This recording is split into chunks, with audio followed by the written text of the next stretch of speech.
Welcome everyone to a very special small clip episode. I don't know what to call it yet, but I'll make it up, I'm sure.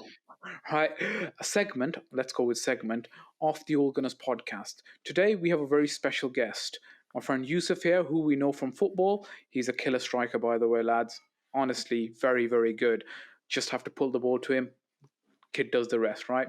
So Yusuf is a very big Chelsea fan, and we've been discussing on the football field his feelings about the club. And you know what? I thought it'd be very, very good to get this out there in the world and see what people have to say, especially the Gunners fan. I'm sure we're all laughing about Chelsea's miserable season, but still, we want to understand from a Chelsea fan's point of view what has happened, what has gone wrong with Chelsea since the new ownership came in, with the firing of Tuchel, what is going on with Potter.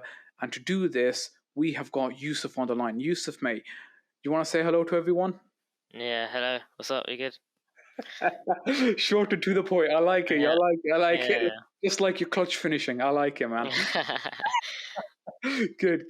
So, mate, as I said to the people, right, in the quick introduction, we're here to talk about Chelsea. I know it's the All Gunners podcast, but still, it's such a big mess that we want to talk about it, and we were talking about it on the field. And tell me what's gone wrong with Chelsea. I know it's a very big question, an open question, but what has gone wrong since Todd Bowley came in and stuff just started to go downhill? You went from Tuchel winning the Champions League to him being fired, spending a hell of a lot of money, bringing in Graham Potter, and now languishing in 10th in the Premier League. What's happened?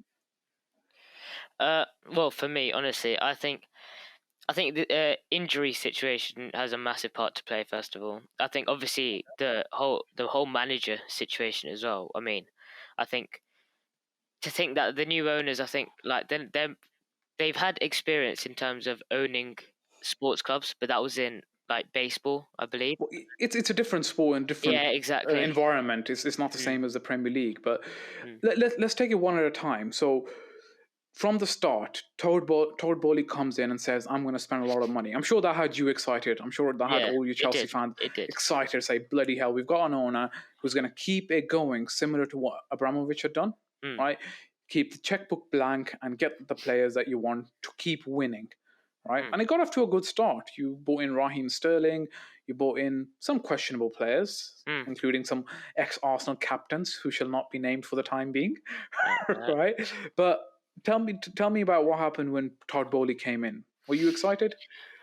I think obviously ultimately because in my lifetime the only owner I've ever known for Chelsea is Roman Abramovich, and we all Fair know enough, yeah. and we know how ruthless he is. Like he'll get rid of managers like that, like Yeah, and we can yeah. see like so. I feel like, for example, like with Todd Bowley, I feel like it was almost like at the start, like you weren't really sure how he would do because obviously you're so used to Abramovich. But then obviously because it was straight in the summer, innit? Yeah, Because yeah.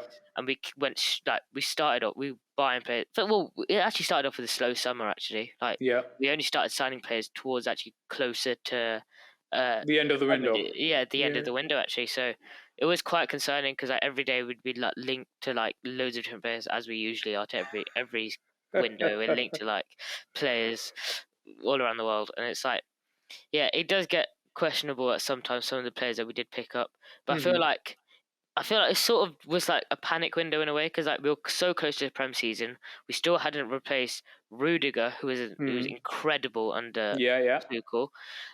We still hadn't replaced Christensen, who literally Alonso as well. Literally everyone, all the players, because we were sanctioned as well under Yeah. Abramovich. So that froze everything. We couldn't renew contracts, sign players, sell tickets, and then so yeah, it was sort of concerning. But then we did get signings over the line. For example, like we got Wesley Fofana really late. Koulibaly was before the season started. Koulibaly was really early, but Yeah. just to go back to one of your points about you losing a lot of players, and I do appreciate the fact that you had sanctions on because of the Ukraine war. Abramovich couldn't really do. Chelsea as a business couldn't really operate. But was that the main reason you lost the likes of Antonio Rodiger and Christensen? You think that's the primary reason? I think not. Yeah, for me personally, I think so because I think that if it wasn't for Roman Abramovich being frozen out of absolutely everything, I think we would Yeah. go. And Rudiger wanted to stay. Rudiger, even when he signed for Madrid, like a couple of months after, he goes, Hmm. "Yeah, the only options I had were to sign for Real Madrid, but ultimately I wanted to sign a contract at Yeah. Chelsea." And him and obviously Tuchel, like he like just changed everything, like Hmm. with for Rudiger personally as well, not just as a team anyway. So I Yeah. think Tuchel was a massive part of Rudiger wanting to stay, but obviously until you know, I think it was really like poor. It was a really bad mistake to sack Tuchel, in my Yeah. opinion. Okay. We'll come to Tuchel's sacking a bit later, but Chelsea were the record spenders in the summer transfer window. Mm. I mean, Wesley Fofana for about £75 million, €80 million. Marco Correa. I mean, 60 million on a left back with one season in Brighton. Was that really needed? Did you need a left back? I mean, Alonso was leaving, I know, and Banchil was always injured. But did you need to spend 60 million on a left back?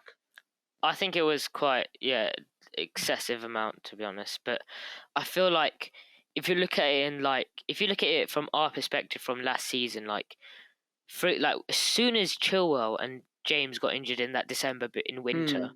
we went on a crazy losing streak. Yeah. We were like horrible. Like it was Yeah. Yeah. like we were getting ripped apart. It was like quite like concerning to watch as like a fan's point of view as well. So I Yeah. think obviously the price tag was quite excessive, but I think it was needed to the signings in the wing back positions that were needed to be honest. But I think I get what you mean with the price tag and stuff. Yeah. Maybe we could have looked at other options, but yeah. Just focusing on Cucurella, has he actually been good for you? I mean, I'm basing this on very little information. I don't watch Chelsea. Okay, that's the blunt, honest truth, right? But I saw a bit of the Man City game, and he looked a bit all over the place. Uh, I think for me, Cucurella is more like because for me, I feel like in the current situation as well, like Cucurella, he came in because he could play left wing back, like as a mhm. wing back for us. But then for Potter at Brighton, he was playing as a left-sided centre back in a back three. Yeah, yeah, So yeah. he was there for that versatility as well. But I feel like with Tuchel, like we played sort of the similar system, but I feel like Hmm. he was more uh like uh reserved to that left wing back role. Okay, Whereas under Potter, he was mostly being utilised as a left-sided centre back, where he'd get okay. forward. Like for example, like the game against Man United where Brighton won 4-0, he scored a goal and he was playing left-sided centre back. Yeah, I think comes down to the way the managers play the game as well, yeah, because yeah, because Cucurella at Brighton he could play inverted as well through the middle. yeah, yeah. So like he had that freedom. Whereas Chelsea, I feel like he was more Um, restricted. yeah. So if we were to do an Arsenal comparison, he could do the job that Zinchenko can do essentially. Yeah, Rather yeah, than the centre back, he could play the inverted, get forward. So yeah, he's attacking threat. But okay, agreed. 60 million was a bit yeah. excessive. Mm. Raheem Sterling for about 50 million. I think that was at the time because Sterling was our first signing of the summer. Yeah, yeah, It yeah. came it came quite late, so I think it was for me. It was more like it was more sort of a sense of relief. But then when Hmm. you think about it, Raheem Sterling scored like over 100 goals for Man City under Pep Guardiola. Yeah, 45 mil for Sterling, an experienced Premier League player, scored back so many goals in the Euros, literally like the summer before, like yeah. in a defensive England side, which everyone always claims Chelsea are the defensive five back. Oh, it's but there's Hmm. so many defenders. For me, it was quite exciting actually because I thought Sterling was a brilliant signing. Yeah, I think so as well. I think he was a good signing. Just to rattle through a couple of the other signing, obviously Koulibaly, I think that was pretty decent to replace the likes of Rudiger. I think probably not the same level of player, but I think you've done well with Koulibaly. 38 million for a 31-year-old, probably an overpayment from my point. Maybe, but also at the same time, he's European experienced. He's very experienced. He is. He's been named as potentially one of the best centre backs in probably top five centre backs for the past few years. So Hmm. he's and 31-year-old I get, but then you're looking at the likes of Thiago Silva, who's 38, Yeah, still our yeah. best centre back. But yeah, He still is. He still is, to be honest. Uh, Chukwemeka for 18 mil euros. This is from Aston Villa. Then you've bought Aubameyang, who I said I wouldn't name, but anyway, 12 million. Hell of business from Barcelona, getting him for free and then getting 12 mil from him. mm, But yeah, I mean, a lot of spend. a lot of money spent, a lot of players bought in, a lot of players gone, right? Mm. Uh, and then all of these players that we heard the news that Thomas Tuchel was driving, he was advising Todd Bowley to get which players. Was that true? Was that the right news that was coming out to say Tuchel was driving majority of these signings? Well, obviously, I mean, I'm not there. I'm not behind the scenes, but Oh, of course, of course, of course. but like no, I could see it being potentially true because obviously Bowley's more like a businessman in a way Mm, when it comes to sports clubs anyway. So I feel like yeah, obviously he's getting in the right. He's getting there sort of in terms of like the football wise, but. Yeah, I could see Tuchel sort of like advising him, seeing who to get and stuff. But I think, yeah, yeah, ultimately Todd Bowley is just looking at results and how yeah. his money was being spent. Yeah, well, so talk to me then. Tuchel, he sacked after what 5 6 games. I think his last game was against West Ham in the Premier League, 2-1 win. Before that, 2 losses, 1 draw, and I think how many wins? One, two, three wins. Um, okay start. I wouldn't say it was the best start to the Premier League Yeah, season, but yeah. uh, for a lot of people, and for me, who doesn't follow Chelsea but obviously follows football news, that came as quite a surprise. Why would you sack a Champions League winning manager, especially when you're turning over so much in the club? That was the one form of consistency you had. Did you agree with this sacking, or were you like, "What the hell's happened"? Well, no, because I remember I was at school. Because I remember, because the thing is, it was the first day back, and it was the day after we lost to Zagreb in the Champions League. We Hmm. lost 1-0. And I remember I was dreading going back to school, whatever. And then my mate comes up to me, shows me the Sky Sports post. It goes, Tuchel sacked. Literally, I couldn't believe it. Like, thing is, for me, like, from a fan's point of view, like, I was, like, some of the decisions Tuchel did make before he did get sacked were quite like questionable. Like Hmm. he'd like some of the substitutions he'd make. I don't know. I just felt like team he'd field like it just wasn't great, and we weren't getting the results. So it's sort of Hmm. like just like it sort of felt like it was because we felt as a fan like you'd feel that you'd go into a game and lose, and it'd Yeah. happen because Yeah. then. But yeah, I was always backing Tuchel. Well, even through the results, I thought because he'd turn it around, he would. But Yeah. and especially in cup competitions as well, he's like the definition of a tournament manager. He's Yeah. perfect um for managing in a tournament and stuff like that. Hmm. But like even in the league, like Lampard gets sacked, we're ninth, we're literally Yeah. hitting rock bottom, and Tuchel gets us in top four. And Yeah. next season we finished third. And in December was when and it was December of 2021 where we got our first loss of the Prem. Wow. So Wow. and yeah, and that was that was a last minute goal from Masuaku against West Ham.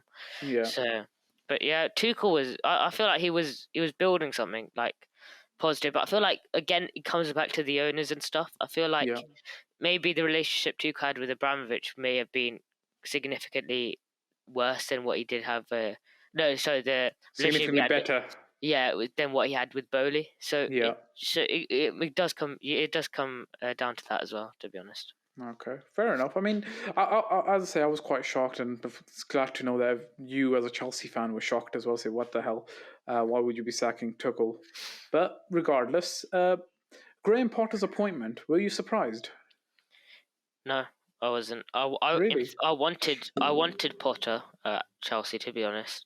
I think if there were other managers there, like there's Zidane who was out of a job, but like, obviously then again you got to think like Yeah, he yeah, doesn't want to come, does he? yeah, that's the thing as well. But then I felt Graham Potter's probably the perfect person to replace Tuchel in a way because Hmm. not only do they play very similar styles of football, like they Yeah, play very quite similar, and then again, Potter is also like Premier League. Brighton went to the top four when he left them, so obviously Brighton started off really well. So obviously yeah, I was happy with Potter signing for us, and I thought the football as well as a whole would be significantly better because obviously Tuchel's football is thing is Tuchel's football is more like uh it'd be not defensive in a way, but you'd feel like you'd see a defensive team, but like it'd get results. hmm, So like if the defense wasn't up to it, then it'd be a tough game. But then again, with Potter, he plays more like offensive football, more like Yeah.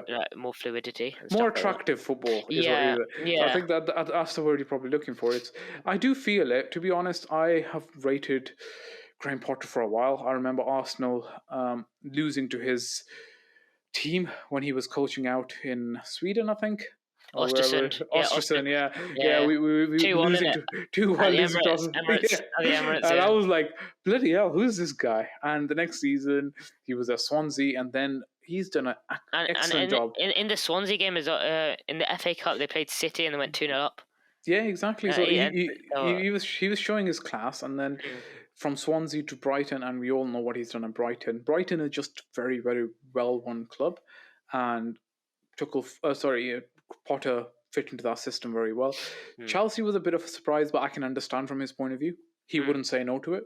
He was never going to say no to a club in the top six. Let's say he wouldn't go to an Everton. He wouldn't go to. He said no to Tottenham though, didn't he? Yeah, he did. He said no Tottenham 12 months earlier, but then again, it's Tottenham, isn't it? Absolutely. Something we can agree on, bashing Tottenham. Yeah, But yeah, he did say no to Tottenham, and yeah, then he he did. gave to Chelsea. But what's his results been like? It's been a bit of a mixed bag so far, hasn't it? I feel like it started off quite well. Like from like when we started, I remember even the first game. It was a Champions League game against Salzburg. We drew 1-1, but the football you could tell was like significantly better. Like I enjoyed watching this. Yeah. But then the Prem we went 5 games like winning streak, and then 7 games unbeaten, 5 clean sheets in that like process. We started off really well. Yeah. I think it was then we played Brighton away, and then I think from then something's just changed. Like we've Yeah, been the shocked. 4-1 hammering in Brighton at the Amex was quite a surprise. Then obviously you played us at home. You lost Newcastle. The loss against look, if you're losing to Arsenal, Newcastle, and to an extent to Brighton, which is a very good team, but what I don't understand is what's happened in between then. So you've had 2-0. Injuries. Yeah, you've won against Bournemouth. You drew against Nottingham Forest. So I think injury, because I feel like the wing backs again, like it comes into play. I feel that is such a key factor to the way we play football. So the wing backs, obviously, right now Ben Chilwell and Reece James are both injured. Yeah. The 2 fullbacks were in the team fit for a whole season that won us the Champions League. Yeah. So then again, even last season where we lost both of them, Yeah. within a space of a week, and we were in a losing streak. I feel like the wing backs have like a massive. Well, then it comes down to the Cucurella signing. Question marks over his head over the price tag. He's not lived up to it. But Reece James is like exceptional. Like he is ridiculously good. Oh, yeah, you cannot deny that. I think Reece James is one of the best wing backs I think in the world. So I think that, and also like a lack of recruitment in the midfield. I feel like we should be signing midfielders. Yeah, this is something that actually it's a very good point that you bring up. Your midfield, right? You've got N'Golo Conte out. Is Jorginho out as well? No, but he's been shocking recently. And if you think about it, N'Golo Kante. Okay, if you just look at our midfield as a whole, yeah, Jorginho signed in 2018. Mateo Kovacic signed in 2018. Kante signed after Leicester won the league, so I think 2016. Those are when you think of Chelsea midfielders as a 3, those are the main 3 you think of. They are. We signed them about 4 or 5 years ago. Yeah. There's literally no. So here's the question, right? Why wasn't the money you spent so much money? Why was the money not spent on the likes of a midfielder? Why? I know you got Dennis Zakaria on for a loan from Juventus, right? And he's only started featuring now. And also, that's true. Tuchel signed him, and under Tuchel, Zakaria didn't play a minute. And yeah, exactly. It's very bizarre. And also, Zakaria signed in the last 4 or 5 hours of deadline day. Yeah, it was a panic buy. It was a panic buy. Yeah. But it's work. He's been good recently. He's been positive in the bad results we've had. He played really well against City in the league a couple of days ago. Came off the bench today, played all right. But yeah, I feel like him and Kovacic are the only ones that we can kind of rely on right now. Because so would you say the City have no midfield right now? Essentially, you're just playing without a midfield. Who, Chelsea? Yeah. Sorry, I'm saying City, Chelsea. Yes, Chelsea. I feel like then again, because I feel like Potter as well is kind of limited because he's playing. Oh yeah, Chukwuemeka, he's a midfielder. As in, like he's sort of limited because Potter came in like right after the window, like a week Yeah, after yeah, the yeah. window. So he's not. He Potter, for all we know, he probably wanted midfielders, but like we don't. We Yeah, will never I don't know know. that. Look, I agree with the fact that Potter did not have the time to pick his own players. He Mm, has just been left with what he has, which yeah. is uh, the players that currently at Chelsea. So, but now the window's open, and you're linked to basically everybody, right, including Mikhailo Uh, uh, Mudryk, yeah, right? no, that's the thing. Like for example, like you seen the Enzo Fernandez saga for the past Yeah. like about Enzo Fernandez to Chelsea, and it's completely just like fallen through everything. But then if you think about it, like that, it comes down to the recruitment again. Like Enzo Fernandez, he's played what like 13 games with Benfica. He signed in the Mhm. summer from River Plate to Benfica. Before the World Cup, are you seriously thinking Chelsea are saying, oh, shall we pick up Enzo Fernandez for 127 million? So, are you saying that Chelsea's recruitment policy does not exist anymore? They just No, I think basically. But is Todd Bowley playing Football Manager? That's the question. yeah, I no, it it might not be that. It's just one for me, one main issue because it comes down to the midfield. But I feel like when it comes to midfield, Chelsea are not don't have like a proper like vision when it comes to it because Enzo Fernandez. I think Chelsea like Is uh, it just the midfield, or is it actually that they don't have a vision for any of the transfer plans at all? well, I mean, it's for me, it's hard to judge because first of all, Burnley's come in, but the signings haven't been great. First of all, No. I mean, as in, if you look at the names, you think, all right, decent signings. Expectation, Mm. yeah, they'll be good. Reality, they've not been great. I think I want to see. That's why I'm still backing Potter 100% because I want to see what he can do this window and what he can do with a fully fit squad and what he does, how he utilizes it. How long would you give Potter? No, I'd stick with him for at least till the end of the season. At least till the end of the season. That's it. Yeah. At least, because I feel like it's unfair on him because the shocking performances we've put out. I feel like obviously Potter's got to have some blame, but then again, you're looking at players who don't even look like they're trying. Like they're just there to collect a paycheck. Aubameyang got subbed on against Aubameyang Yeah. against Manchester City, a team fighting for the title, have been the best team for the past few years in the league Mm-hmm. and potentially in Europe, and we're playing Kai Havertz as a nine, whose Mm-hmm. finishing is inconsistent. Sterling comes off after 5 minutes. That's another injury, so Yeah. we're gonna have to put that. Pulisic comes off after 15 minutes, whatever. Mm-hmm. Aubameyang comes on in the 5th minute. Yeah. 60 minutes. You don't even realise he's playing, and he comes on.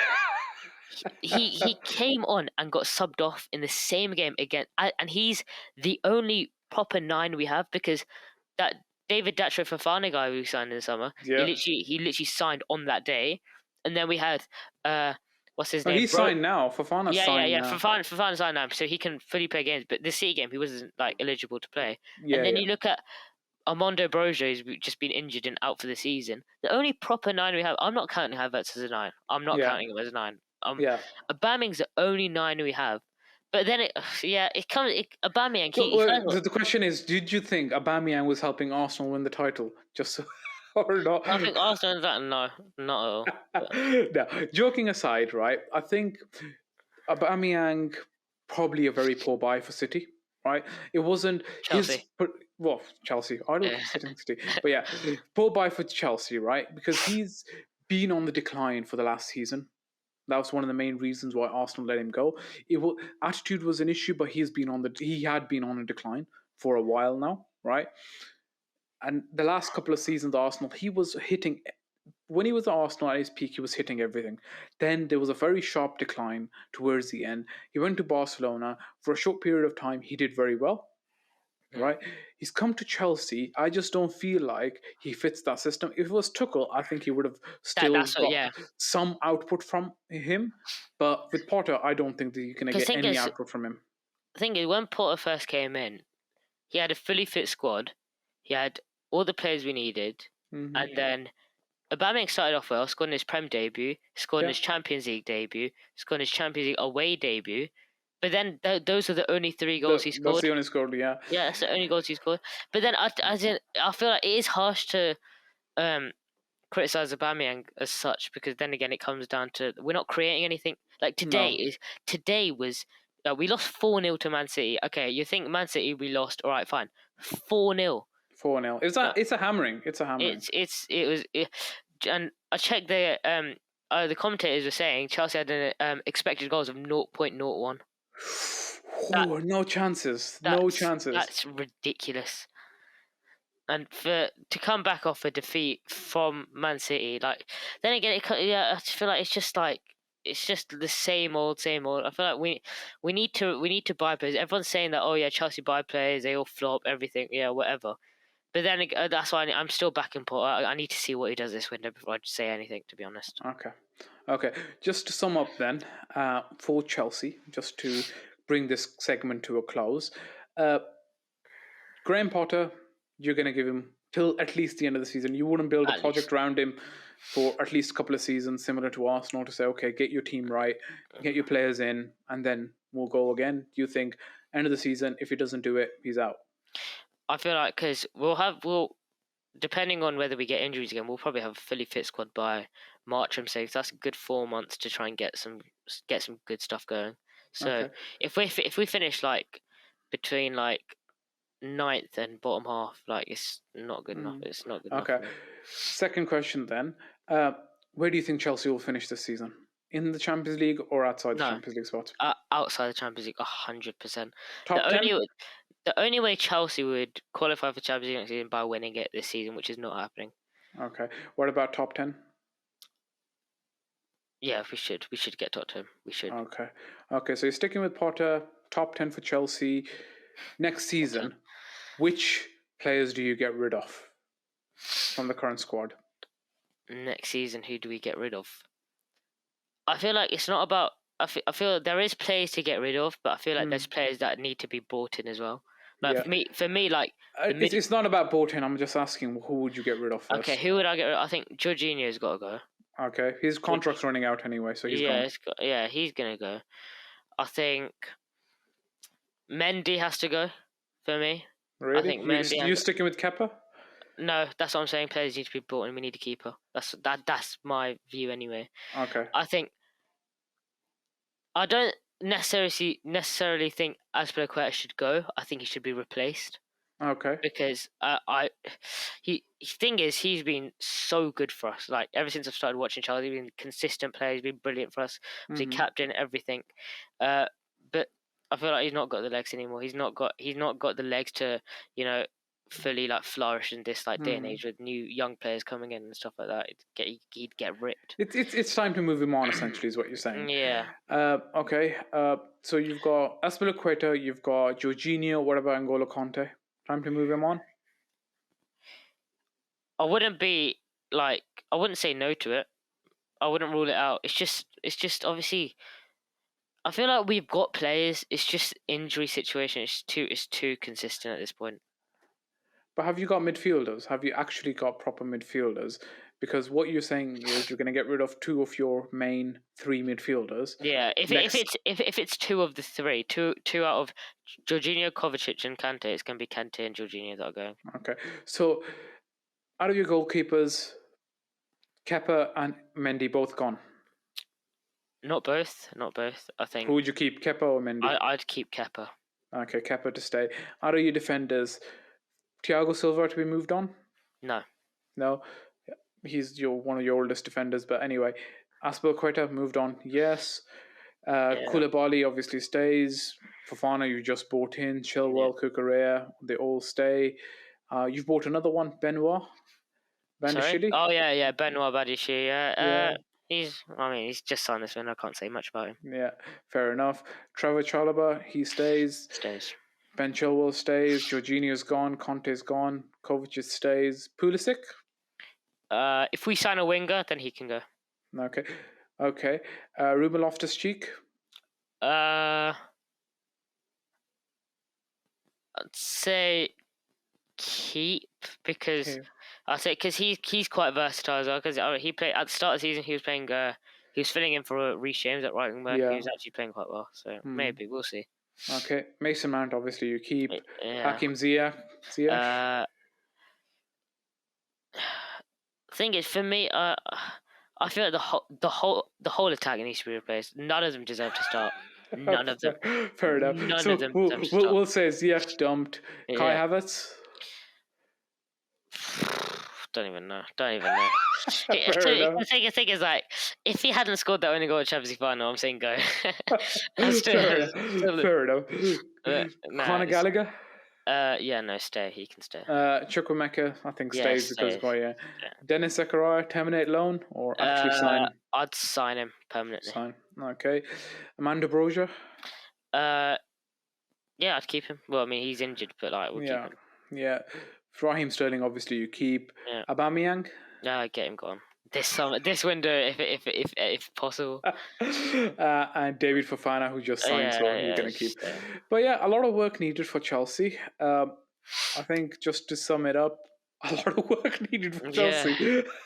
But I think for me personally, not a fan. I particularly don't care what you do. But if I was to give any advice or just make an observation rather, I would say keep Potter. Keep him as long as you can. He's a very, very good coach. He's under pressure right now. The worst thing you can do is get rid of him because you don't have good depth. You have decent players, one or two decent players all over the pitch, but you don't have great players all over the pitch. You have some great ones like Raheem Sterling, like Conor Gallagher, who can be a great player, Mason Mount, You've got some very, very good players who you can build the team around. But a bit of quality depth on the wing backs, a new midfield, and a proper number 9. Who is not Lukaku, by the way. And Chelsea could be climbing back up again. But it's a process that needs time. Like absolutely. I feel like maybe like even next season, if we have a season without Europe like altogether, I feel like it would be a disappointment. But then again, I feel like it's sort of needed, like what Arsenal did. They had a season. Absolutely. I think I was happy with Arsenal having a season outside the Europe because you could focus on everything. You could focus on everything else. Yeah, exactly, and that gave us the time to build this team up, and you can see the results for itself. Yeah. But anyway, thank you very much, Yusuf, for joining me today for this quick conversation. I know it wasn't as organized as I would have liked it, but it was great to have you on. Just to say it was good to understand where Chelsea are from a fan's point of view, and hopefully we can get you back on a lot more to discuss a bit more Chelsea on the All Gunners podcast, as weird as that may sound. But thanks all for listening in. We'll catch you on the next one.